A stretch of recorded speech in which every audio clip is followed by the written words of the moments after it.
Sean Payton was talking today, and he was asked about the comments he made to USA Today that broke yesterday. Yeah, so today Sean Payton was backtracking, saying that he regrets those inflammatory comments that he made about Nathaniel Hackett as well as his own front office.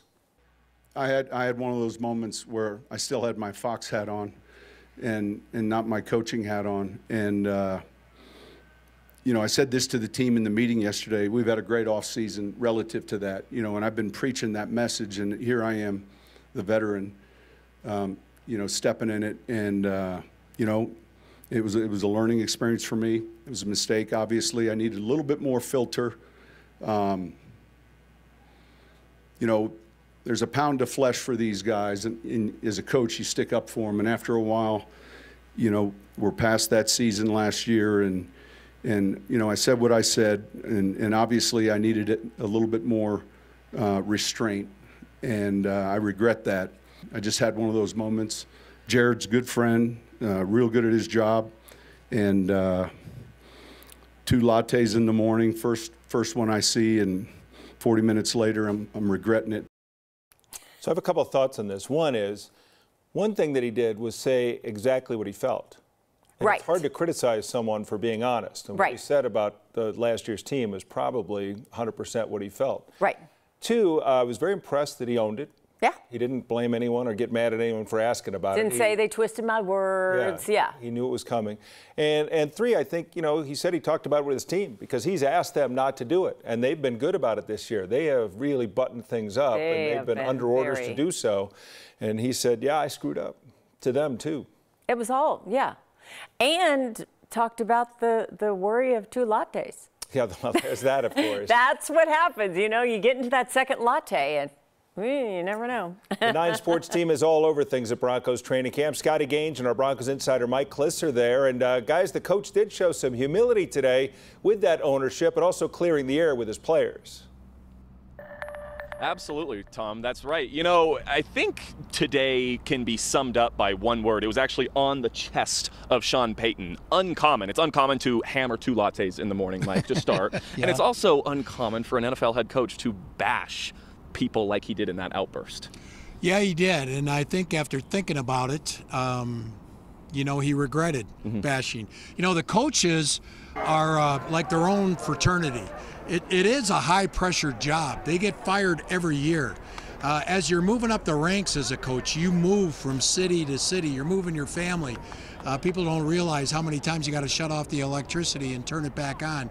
Lose a lot of money that way. So they're kind of in it together. It's an unwritten rule that you don't bash them, especially if there's separation like there was last year with Hackett, this year with Sean Payton. So I think it was that. Maybe I don't know if maybe you know, his superiors had a little talking to with Sean Payton, but I did think. We're all getting to know him, and we know about the bold, brash, and brazen side. That came with his reputation.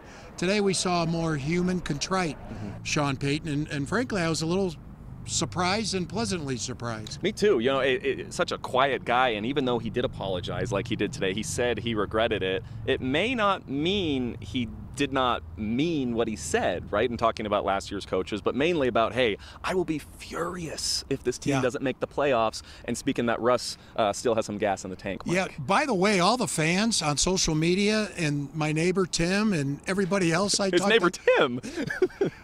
They all applauded what Sean Payton said yesterday. I mean, I think a lot of the fans were frustrated by Nathaniel Hackett's coaching job last year. And so, you know, that aside, I do think that, you know, as far as meaning what he did, he does think that this team has what it takes in order to make it to the playoffs. It's kind of up to him. We know without him, it's not a very good team. Let's see if Sean Payton by himself and the talent that he inherited can get to the playoffs. That was pretty bold for him to say that for a team that was 5-12 last year. Trying to get to the playoffs, they might be looking for some extra players. Mike, it was fun in the commercial break. He was over here on the phone getting some inside information about an old friend that may be coming back to town. Well, Shelby Harris was in for a visit today, and from what I understand, it was exploratory. No signing of Shelby right now, but there is a need because of you know, the gambling suspension of Uwazurike. You have some guys that are banged up already in camp.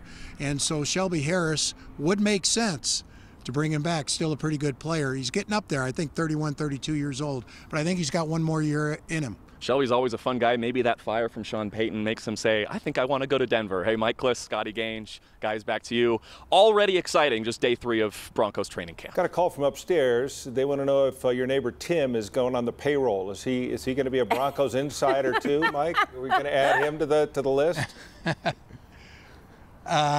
Who's that? Your neighbor Tim. He's asking if he's going to be on the payroll.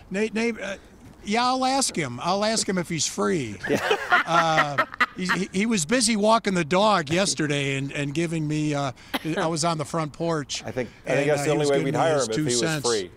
But anyway, that's a different sort of free.